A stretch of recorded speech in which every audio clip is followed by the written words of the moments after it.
Hi guys, I'm Zach with ZD Productions. Thanks for joining me today for our story tip. Now our video today is going to be a little bit different. I wanted to give a little bit of a case study on how I use some of our techniques that we've been talking about to tell an effective story in an actual video that we've created.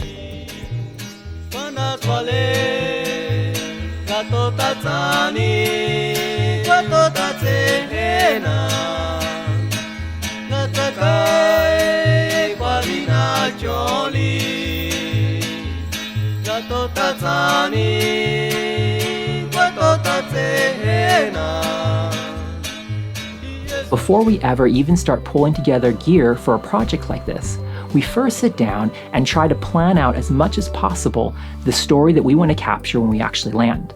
So we do phone calls, we do Skype calls. We want to try to get as much information as possible about what's going on the ground so that when we land, we already have a game plan. Because when we're going into these projects, we're only spending a handful of days on the ground. We don't have a lot of time. So we need to make sure that when we land, we know exactly what we're trying to capture.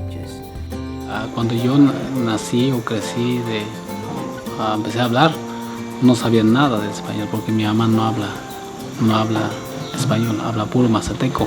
Yo hablo 100% mazateco. It has taken many years to connect with the Mazatec people. So when we got in, we drove 8 or 9 hours up into the mountains in central Mexico. Beautiful, beautiful location, incredible people, but the story wasn't there. What we had gathered through our conversations and through all our prep work just wasn't transpiring. We had some really cool people we were able to talk to and interview. The stories and information we were getting out of them just weren't impactful enough to communicate the story in the way we wanted. So we spent 2 or 3 days on the ground there, capturing some amazing B-roll, getting to see some amazing places. But on our drive back, my producer and I are looking at each other going, we don't have a video here. We have some great sound bites, but we needed something that would tie everything together. We needed that main character. My name is Luis Chavez, and I'm the executive president of UNTI. Our mission is to translate the Bible into the indigenous languages from Mexico. Now this whole time, we had been with the executive director of the organization that we were connected with down there.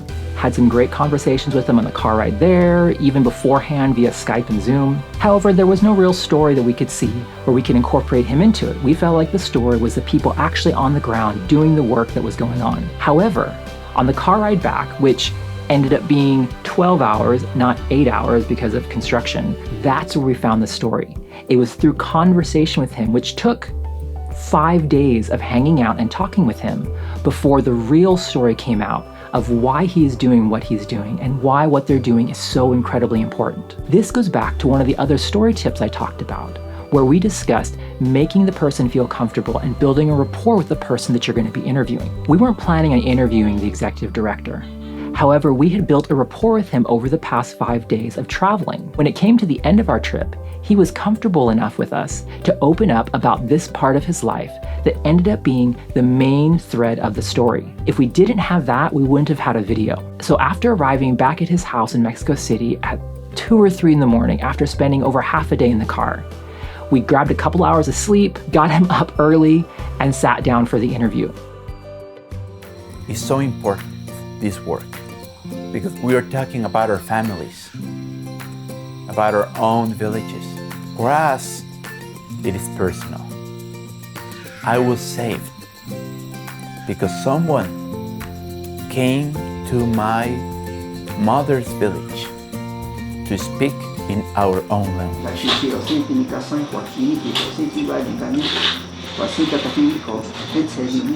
I'm thankful to God because He remembered us, even we were a small indigenous group. If we hadn't taken the time to build a relationship with him, to talk to him, to build that rapport, we would never have discovered it. I say all of this to give you a little insight that things don't always work out the way you have planned. Now, you want to have a plan going into it, but you need to be flexible and be able to pivot even when you're in the middle, when you see things not going maybe necessarily the way you want, or if you see a story that is even more impactful. We captured plenty of stories when we were there, but we knew that none of it was going to be powerful enough on its own to make this video what it needed to be. Just remember to keep your eyes open, Be inquisitive, stay nosy while you're out there with people, talking to them, because you never know what story is going to come up in conversation that could push your video to the next level. For the Mazateks, when they don't have the scriptures in Mazatec, for them, that book, it belongs to other people, not to them. Jesus is not their Savior because He doesn't speak their language. When they hear, when they read Jesus saying His parables in Mazatec, then they understand that God is Mazatec, that God speaks their language.